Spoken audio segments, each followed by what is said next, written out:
Hi, my name is Eric Meyer, and I'm the Director of Graduate Studies here at the Oxford Internet Institute at the University of Oxford.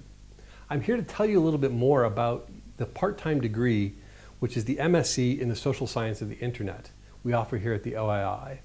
This is a really exciting new opportunity for people to study our Masters in the Social Science of the Internet that we've been offering for a number of years on a full-time basis, but we're now starting to offer on a part-time basis. Let me tell you just a bit of background about why we're offering this degree. You might have noticed if you looked around Oxford that there's not that many part-time offerings at Oxford compared to some other universities. And the OII has been selected as a pilot program to try and offer our full-time program on a part-time basis to people who aren't necessarily able to commit to a full-time program, but can come to Oxford 1 or maybe 2 days a week in order to work on a part-time degree. We're hoping that this really expands the opportunities for different kinds of people who have job commitments, maybe family responsibilities, other sorts of things that means that they can't spend a full-time here in Oxford getting a new degree. But we do think that there's lots of interest, hopefully, in being able to engage with the kinds of topics we teach here, and I'll talk about those in just a few minutes. So I'll spend just the next 15 minutes or so talking through a little bit about what you can expect if you come to study here at the OII. So our degree really is very multidisciplinary, as is the Institute. We have students in our current existing degrees on our master's and our doctoral program who come from a huge variety of backgrounds. They come from the social sciences, from political science, sociology, economics, information science, but they also come from computer science, from business, from finance, also from the humanities, English, languages and literature, all sorts of things. And what they share is an interest in understanding life online and how people are engaging with the internet and what it means for the modern world. So if you find yourself in that category, maybe in your current job you're working in a tech company, or maybe you're working in government and are dealing with digital data all the time and want to be able to take that more seriously and understand what it means for your work and your job and the world around you, this might be the place to come. And there's lots of information on our website that hopefully you follow through and look at what we have to offer. But I want to talk through a little bit about how the program's structured so that you can understand how we're making sure that you can do it on a part-time basis. So there's some slides that'll come up on the screen, but they're also available below here on a link where you can download the slides and look at them. So when you come, I want to stress that the part-time program is not a different degree than our full-time degree. It's the exact same degree, it's the exact same courses. They're just spread out across a period of 2 years. Now we've taken great care in designing this to make sure that you can come and do this on a basis that doesn't mean that you have to commit many days a week to this. So this first slide showing you what the schedule looks like in Michaelmas term. For those of you not familiar with Oxford, Michaelmas is our first term of the year that happens in the fall. The full-time students take all the courses that you're seeing there on the screen, but for part-time students, as it's laid out, you take one batch in year 1 and one batch in year 2. Now this is a bit flexible in terms of whether the year 1 is first or year 2 is first, but we expect that in the first instance, most people will be signing up for the year 1 courses in the first year. So Social Dynamics of the Internet is a course about understanding how the internet is influencing the world, and this is the broad overview course taught by Professor Ralph Schroeder. Also, you see in the first year there's the Digital Social Research Methods Core taught by Andy Shabelsky, and this is how you start learning about research methods, how you ask research questions, how you come up with research designs. So these are the basic courses that one needs to know to get started. Now I'll show you the schedule in a minute just to show how that fits into a week's timetable. Now in year 2, there's a course called Internet Technologies and Regulation. This is how the internet works, how it's regulated, how everything is put together and held together. And this is taught by a team of people who've got great experience in cybersecurity and technical regulation and the regulation of computer networks. And then also you can see there's a statistics class, this is statistics core. And this is basic statistics to help everybody be able to be familiar with the kinds of things that you need to be able to look at if you're doing any kind of quantitative work. So on this next slide, you can see the general schedule. Now this is a draft schedule. This is subject to change slightly, but hopefully this will be what you're looking at. So you can see that we've designed the year 1 courses so that you can basically come in on a Monday and take social dynamics in the morning, take methods in the afternoon, then take your social dynamics seminar later that afternoon if you want to, and get all your work physically sitting in classrooms done on 1 day a week on Monday. Also for the full-time students, and if you wanted to be in town more than 1 day, there's other ways of having this social dynamics seminar, which is the small discussion section, and the workshops on Tuesday or Wednesday. Then in year 2, we've consolidated those courses on Thursday, so you take Tech and Reg in the morning and Statistics in the afternoon, and then if you stay around for the stat surgery, you can do that in that afternoon or come back on Friday. So the idea is that you would just be able to spend that one day a week. Likewise, when we get to the third term of the year, you'll see that we've done that also, that you could come in one day a week. The second term is a little more difficult because there's a lot more options available, so it might be more difficult to arrange just one day a week, but hopefully we put enough flexibility over the course of your 2 years that you'd be able to plan and fit your schedule into your work schedule as well, or your other commitments. So Hillary term, which is the second term of the year, there's a lot of different things on offer to you, which is why this is where you really get into the meat of the matter. So on the screen there's a number of papers listed. These are called option papers. These are 8 weeks long. They're offered throughout Hillary term, and these are the sort of substantive topics that you'd be interested in looking at. Now, if you go to the web pages, there's short descriptions of many of these available on the web pages, and you can go and watch the little short videos made by the people who are offering them, also see the reading lists. So these cover a whole range of topics. You can see that there's 10 listed right now. Those are subject to change, probably not get any shorter, usually get a bit longer as we add courses over the course of time. So they cover things like internet economics, law on the internet, online social networks, big data and society, a whole range of things to let you grapple with some of these big, deep issues. And these are taught by our professors, by our research fellows, and by other people here at the OII who've got expertise in these areas. The output for that is generally a 5,000 word paper that you'd be writing based on that topic in consultation with whoever's teaching the course. Now, another thing that happens during Hillary term is that you take a series of methods modules. Now, these are short 4-week courses designed to let you really get your hands dirty trying something out. And they're designed into 2 groups, one in groups weeks 1 through 4, and then there's a 5th week that I hesitate to say it's an empty week because that's the week that you're doing all your work to hand in from those first 4 weeks, and those assignments are due at the end of week 5. And then you come back for weeks 6 through 9 and take another group of 4-week modules and then turn those in week 10. Now, I've indicated on the slides that you would choose 1 to 2 methods papers in weeks 1 to 4 and 1 to 2 in weeks 5 to 6 to 9. These are somewhat flexible, particularly for the part-time students. You will have to take 4 over the course of 2 years, but exactly how you combine these is a bit flexible. The full-time students are taking 2 and 2 because they've got to get all 4 done in 1 year, but you've got a bit more flexibility as a part-time student. So in the first 4 weeks, you can see there's 6 on offer right now. There might again be more by next year. Accessing research data from the social web that gets you how to grab all this information from APIs and Facebook and Twitter and whatnot. We've got the advanced statistics course there, experimental approaches, which is how one goes about putting people in a lab and asking them questions and getting them to give you experimental responses in a psychological way. Wrangling data is a popular course about how, if you've accessed that data from the social web, how do you clean it up? How do you work with it? How do you deal with it? Digital ethnography is a more qualitative course if you want to engage with the community and really understand what it means to do participant observation online. Increasingly, industries are starting to have ethnographers in-house in order to understand how people use information and how people use technology. And we'll talk about some of those things in there. And then digital interviewing also takes place, which is how one interviews different kinds of people, the elites, the people who are in less privileged positions, how you go about doing these kinds of interviews. So you'll pick 1 to 2 of those each year. And then in the next part of the term, week 6 to 9, there's a whole other set of topics. Some of these build on previous ones. You see the first one there, logistic regression, is the more advanced version of statistics that you took in the first part of the term.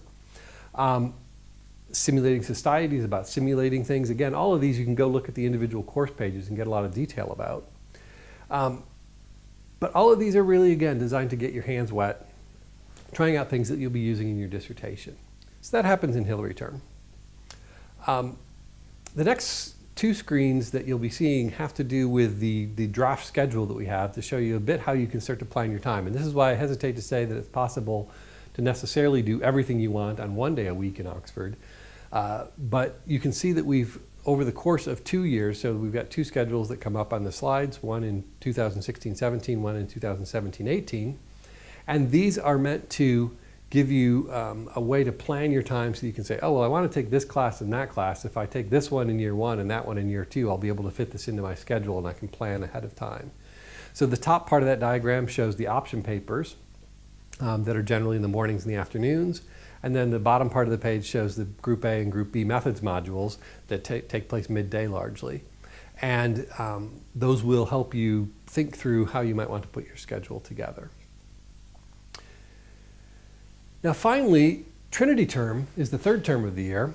And in this course is when you take a series of seminars with the master's course convener, Ralph Schroeder, and also work on, in your first year, a thesis proposal, and on your second year, your thesis.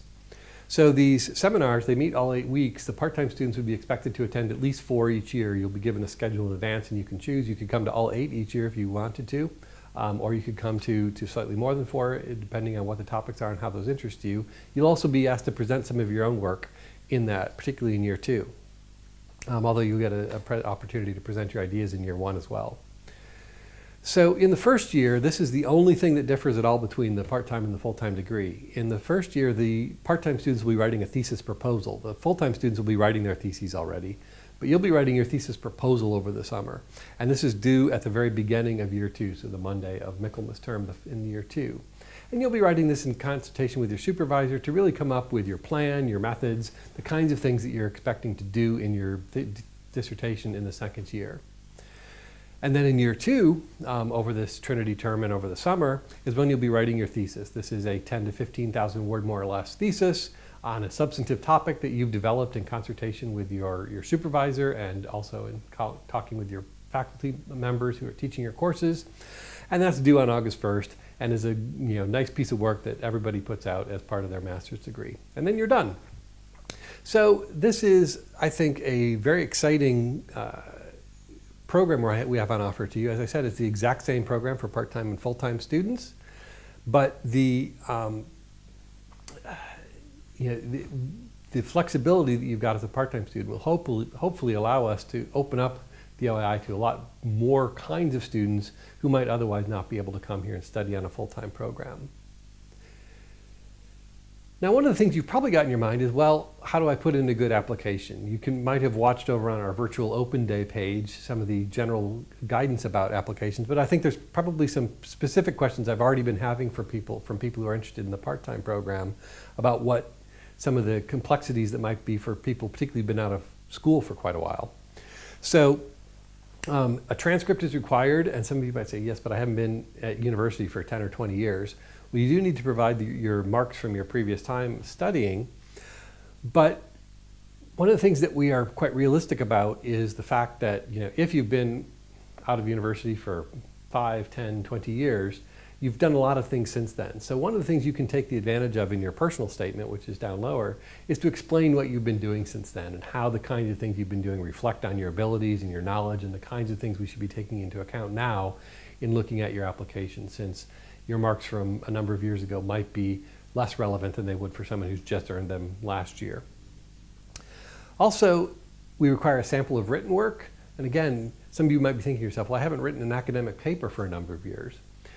So one of the things we stress about written work is it doesn't necessarily have to be about the internet. You could decide to give us something that really shows your ability to be analytical, something you've written for work that is insightful. Some people do decide to write a new piece of work specifically for this to show us what they're interested in and how they're able to write. What we're really looking for here is the ability to express yourself clearly and cogently and be able to argue a point quite coherently in your writing. Now, letters of recommendation might also be tricky for some of you. Certainly, hopefully you will have people who can write you letters, but we do tend to emphasize on the full-time program academic letters of reference. Again, if you've been out of school for a number of years or been out of university for a number of years, you might not necessarily have kept in close touch with any of your professors. If you do have a contact with someone who was teaching you in the past and could write you a good letter, we do encourage you to do that. If you don't, then you really should focus on people who can speak to your ability to think creatively, to write clearly, to be intellectual. Possibly if some of your colleagues that you've worked with maybe have a master's or a doctorate themselves, they might be able to speak to your ability to perform that kind of work having been through it themselves, and be able to talk to your ability to write and communicate clearly. So we're going to have a bit of flexibility in terms of what we expect in those letters, but we really want them to be able to talk to your intellectual capacities, not to your ability to sort of show up to work on time and do the kinds of things that might be in another kind of a letter for a job. Your personal statement should then really address why you're interested in this part-time degree, why you're interested in learning about the social science of the internet. And for many of you on the part-time offering, this could have to do with the kind of job you have now and wanting to incorporate this new knowledge into what you're doing. Some of the people we've had on our open days come here and talk to me about the part-time. They're doing fascinating things. They're working in tech companies. They're working in government. They're venture capitalists who now have a bit of time that they can understand more about their technology world. So there's people from all sorts of backgrounds. And I would like you to use that personal statement to really explain how that background leads you to this passion of wanting to come back to university and understand these things on a deeper level and be able to get a master's degree. Also, there's an admissions interview. So once we get these applications, and I must say we have an extremely competitive program. On our full-time degree, we last year had about 190 applicants for the 30 spots on offer. We don't yet know how many part-time applicants we're going to get because this is the first year we have it on offer, but hopefully we get a lot of good applicants. Once we've got those applications in, we go through them, we read all the materials, and then we select the more promising candidates to interview. And we will bring those people in for an interview either physically here, or we can do these via Skype. We do interviews via Skype all the time, that's not a problem. And then we'll ask you more about your motivation and why you want to come here and so forth. And then after that, we'll make our decisions and make offers. Now for the part-time program, there's 3 deadlines: November, which is already going on, January, and then March. January is the date if you want to be considered for any scholarships, and there are some scholarships available, particularly to part-time students. You need to apply by January, but the March deadline is also fine if you haven't been able to get your materials together for January. It's very important in applying that you do get all your materials in by the deadline, and that includes transcripts, which might take you a bit of time to acquire, and also your letters of reference have to be in by the deadline. Otherwise, the department never even sees your application because it gets held up in processing. So if you've got specific questions, you can always contact our email, teaching@OII. You can view our web pages and go around there and see what kinds of things that you might have questions about. I just want to encourage you to really think about this as a possible opportunity to engage in some really exciting things. The OII, if you go and look at our other virtual day materials, our open day materials, you'll see has such a variety of students, such a variety of topics. There's really lots of interesting things going on here. And we really hope that we get a good crop of part-time students also joining into our program to really add to what we have to offer here and add to the cohorts of students. We're absolutely dedicated to engaging you in everything we do. Now, as part of that, we're putting on some additional support, particularly with part-time students in mind. So for instance, we've got a big series of talks here at OII, lectures, brown bags, things like that. So our brown bag talks happen on Wednesdays at 1 o'clock in the afternoon. You might think, oh, well, that's a shame because I'll be there on Monday or I'll be there on Thursday. I'm going to miss all these brown bags. We're installing new technology in the rooms where the brown bags and things are held, that those will be broadcast not to the world, but to people who are part of the OII. So if you've got a lunch break, you can go and push a button and you'll be able to link into the room where this brown bag is being held, and you'll be able to participate in the brown bag, not only to be able to see and hear what's going on, but also to be able to ask questions. So we're putting on additional opportunities like that for people who can't physically be in Oxford all the time to still be fully engaged in what's going on here in the department. We already use a platform called Plato to be able to do things like turning in your assignments from a distance. You don't actually have to physically walk here for most of the things. Also, if you've got supervision sessions, you're certainly more than welcome to have your supervision sessions in person, but all of our faculty, as you can imagine, are perfectly happy to have sessions via Skype and other technologies, Google Hangouts, in order for you to have your supervision session from a distance if it's more convenient for both your schedule and theirs. So we're very committed to making sure that you're wrapped up in things and that you have opportunities throughout the week. Now, one of the questions somebody asked me yesterday at our open day was, well, how much time should I really expect it to be spending on this? So generally we expect sort of 2 days a week you would really have to commit. One day, like I said, probably here in Oxford attending classes. The other day you might be in Oxford if it's convenient for you, meeting with faculty, going to libraries, reading things. But it might be done somewhere else. Again, you can do some things remotely. You might be spending time at home. It might be you choose to use one of your weekend days to do this, or it might be that you spread it across some evenings in order to meet your other requirements, the other kinds of expectations you have in your life. One of the things that is, as I said, because this is a bit of a pilot to see how this works for Oxford, other departments are watching us, and so we hope this really goes well. And we're going to be taking plenty of opportunities, particularly with the first couple of years of cohorts, to meet with you, to get feedback, to understand what we can do to improve this and to make it more appropriate for everybody who's on the program.